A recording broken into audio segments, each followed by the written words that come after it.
confidence is not something you're being born with.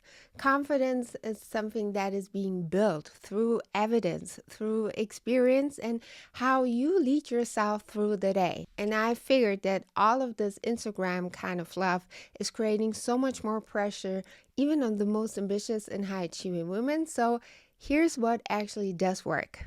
Hi, I'm Kathrine Louis. I'm an executive coach and I'm a mama of three. And if this is the first time I get to welcome you here on my channel, I'm here to teach and also provide you with all of the tools all about growth mindset and positive psychology. So if you finally want to become her, you definitely want to stay around. Watching my analytics, I figured that 87% of my listeners and watchers are not subscribed just yet.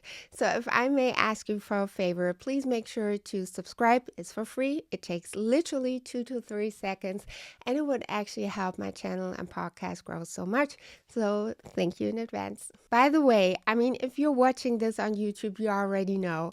But if you're listening to this episode, yes, my YouTube channel is back because guess what? I've been missing, truly missing my YouTube community so much. And recently I've been, trying and figuring out and testing different strategies on social media. But you already know, YouTube has always been my first true love because I've been building this community on YouTube since 2015. That's 10 years. That's wild. And while I haven't been able to upload videos, just honestly due to time capacity reasons, because it does take a lot of work. However, I have been building this amazing community. We're over 12,000 subscribers, which is wild to me. I don't know about your house, but there is no way 12,000 people are fitting in my house. So I've just always experienced the most loving, supportive, incredible community here on YouTube. And obviously, I love my podcast so much. So being able to combine the two, that's a dream come true. So I'm really honestly so happy to be back. And if you're liking this, obviously make sure to subscribe so I know that you want this to continue. So hands down, confidence has not been natural to me. Confidence has not been something that has been coming easy for me. It is definitely something I had to learn. And when somebody who actually knows me today is watching this, they might be like, "What? Who is she talking about?" Yeah, sure, she's confident as hell. Yes, today I definitely consider myself being a confident woman. Hence, I'm sharing these 10 steps with you because I know they're foolproof. And this is how you can actually be the most confident version of yourself. Back then, I definitely did overthink every single move. I second guessed every single one of my decisions. And yes, I shrink myself into places I just did not belong for the sake of my life. The turning point to me definitely was when I stopped playing small, when I literally started collecting the proof that, girl got skills. And I am very well aware of the fact what I do bring to the table. And I know I built this. This is also when I finally stopped hiding myself. And also I figured when I am around the wrong people, you better believe I leave. What I also had to learn the hard way is that when you're being surrounded by people who do not uplift you, who do not inspire you, maybe even try to keep you small, you are definitely surrounded by the wrong people. And also, there is no way you can show up as your most confident self.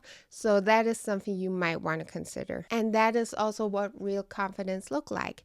You stop waiting for permission from anybody because you already know. You give it to yourself. Tip number 1 is you want to regulate your nervous system on a daily basis because guess what? If your nervous system is constantly in a fight or flight mode, your body is literally in a surviving mode and there is just no way you can actually access your power. So what you really want to do is create, just small rituals, ideally in the morning and at night before we're picking up that darn phone, okay? To really ground yourself and to make sure you're regulated. So what you can do is maybe you want to do a little bit of breath work If meditating works for you, that's perfectly fine. I'm just saying that most people who have been in constant fight or flight mode, maybe even in a burnout, trying to regulate your nervous system with meditation can be quite challenging. But what definitely would do work in the beginning is breath work, maybe doing a little bit of journaling. And that's actually so calming for your nervous system and for your body. And you really want to remember, if your body is calm, like you already radiate that calm authority energy, which is it's so magnetic and it is so unmatched. Number two, and this is something I'm going to preach until the day I die, which is own your expertise out loud, please. Okay, can you repeat after me? Own your expertise. Like, girl, stop hiding what you know. I need you to speak very clearly about the expertise that you have, the results that you have created, and the value that you bring to the table. And I don't care whether this is in meetings, in your business, with your clients, whatnot, this is what you want to do. By the way, women who own their expertise, they don't have to convince. Like, people will just automatically listen. A huge thing for women is that when you state your expertise, when you own the value you bring to the table, this is by no means arrogant. Women too often shy away from, really stating what they bring to the table because they fear they could come across as arrogant or, I got all that. Well, no, it's not the same. However, if you just state very clearly and own the value you bring to the table, the results you already created, that's a huge difference. And people are being drawn to that. Number three is something I truly love myself. Better believe I do it. I have it. And with whomever I shared this with, the results have just been incredible, which is number three, build a confidence file. Confidence can just not rely on how you feel that day. It has to be rooted in proof. Because guess what? Even on a day, you know what I mean? You can still be confident. So what we want to do is keep a digital or physical win file. Yes, I said that. And since your girl is a planner kind of girly, yes, I'm old school like that. I got a whole lot of A5 planners because that's how we do over here. So I have a file where I collect all of the wins that I have achieved, all of the things I was able to accomplish, the breakthroughs. And you know what? I also keep like receipts of things I was able to purchase for me, for myself, for my babies, all by myself. So you better believe your girl got a file like that. So whenever self-doubt creeps back in, because guess what? We're human beings. We gonna have days where we just doubt. That's what it is. But this is why you want to have a file like this, because that's my go-to. I'm gonna go through it and I'm like, oh girl, you did all that. Proof kills imposter syndrome faster than any affirmation or whatnot just ever could. This is how we are being built. By the way, can we print that on a t-shirt? That would be so nice. By the way, if you want to dig deeper into all this, if you finally want to become her, I got a masterclass which you're gonna be obsessed with. It is called Her Energy, Her Shift, Her Power. It is open now. You're gonna love it so much. The link is down below in the show notes. Number four is so crucial. So crucial. So I really need you to listen right now. You have to show up before you're actually ready. Because guess what? If you're waiting for the day to be ready, you're never going to be ready and you're just going to keep stuck. I really need you to take those small yet bold actions today. I need you to start moving outside of your comfort zone and really get it going. Send that pitch, do the call, ask for the meeting. Just go ahead and do it, because honestly, what could happen? The worst thing that could happen is that they say no. And guess what? If you know it would take you 100 no's to get to the yes, I bet you would just go ahead and do as much as you can to get to the 100. So go ahead and start today. By the way, what it also does to your nervous system and then also building your confidence is that every time you move despite the fear, you actually build the evidence that you're being capable. And that's a huge part of being confident. And that's just another matter of fact.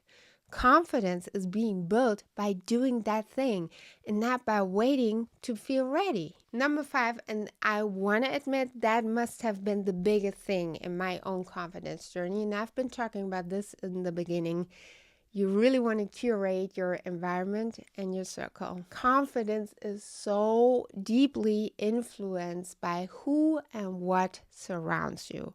You really want to surround yourself with mentors, peers, and people, and also be in places that actually do expand you. Also, your circle should really inspire and maybe even challenge you to rise and really not try to keep you comfortable. Because guess what? Everything is outside that comfort zone. The thing I really need you to be mindful of is who you allow in your space will either amplify your power or it will drain it out of you. Number 6 is the thing we all have to learn, which is stop trying to be liked by everyone, but be respected. Trying to be liked by everybody is just going to dilute your power. Like, stop that. It's not going to happen. Do you like every single person? Probably not. So there's no point in even trying. Confidence, and I really need you to listen. Confidence means setting standards, holding boundaries, and especially speaking your truth, even if it gets uncomfortable. Like being respected for who you are and what you bring to the table has so much more value, holds so much more value than people pretending liking you just ever could. Makes sense, right? A quote I've once heard, it's so good. Being respected makes you magnetic. Trying to be liked makes you invisible. Blank period. Okay, so number 7 is something most people underestimate so much, which is embody your brand energy. So what does that mean? So when you walk into a room, and I don't care if it's a physical room, like a meeting or whatever, or even a Zoom room, dress intentionally, move with ease, don't run, don't rush. I don't care what time it is. Just really let your posture communicate authority. Presence is not about being loud. Listen, we all know those people who think they have to be so extra loud, and it's not going to help. I think we all know those people. So again, presence is not about being loud. It is about owning your energy so much, so fully, that people cannot even help but to notice. Number 8, which is a big thing for all of us overachievers, it's a big thing. It is reframe perfectionism into excellence. Yes, it's a big thing because perfectionism is going to keep you small. It's actually going to delay action because you're probably just going to work over and over that thing until it is quote unquote perfect. That's not going to happen. It's definitely going to hide the results and obviously drain your energy. However, if you can shift that into excellence, you're actually going to start doing that thing and you're actually going to start refining during the process. You're going to calibrate the process on every single stage, and that's actually going to move the needle, and that's what's actually going to make you being excellent. Number 9, and I learned that myself, it is so highly underrated, is treat yourself like the high value woman that you are. Like, if you're not going to start, who else will? Your rituals teach your mind how value you are. Blank period. Like, if you do not take the time to nurture yourself, the self-care routines, like how do you pamper yourself? Who else would? How is your mind supposed to learn that you're worth all of this if you can't even do it yourself? And I learned from myself, self-care is not indulgence, it's actually identity work. And from the moment I wake up, from my skincare to when I go to bed at night, how I treat myself, how I take care of myself, It's teaching me that I am that valuable woman. And by the way, when you start treating yourself like that important person, guess what? The world around you will do too. So we're already at step 10. By the way, if you want to go ahead and rewatch, re-listen, take all of the notes, please go ahead and do so, because implementing one step at a time is probably how you want to go about that, just to not overwhelm yourself. But trust me, once you get that going, once you start collecting the evidence, that's so good. That's where the sweet spot is at. And this is when your body will literally start collecting the evidence. Number 10 is reflect, do not doubt, and own that room, every room. Okay, so there is a huge and tremendous difference. Like confident women, they do reflect. Okay, by the way, that's also the huge difference between confident women and arrogant people. That's not the same thing, because confident women, they do reflect. However, they do not spiral into self-doubt. That they don't do that. After challenges, for instance, they would ask themselves, I would ask myself, okay, so what's the lesson here? What can I learn? And not, what did I do wrong? That kind of self-doubt, that's not going to help. This is about adjusting, growing, and then walking back stronger. This is truly about owning your space, owning your voice, and guess what? Owning your life. And so now this has been, to me, my greatest learning experience in probably the past decade, which is confidence is not perfection. It is not. However, it is that trust that you have in yourself, that you're being able to navigate to whatever life throws in your way. Please let me know what has been your biggest aha moment of this episode of this video. Thank you so much for watching and for listening, and I'll talk to you next time. Bye.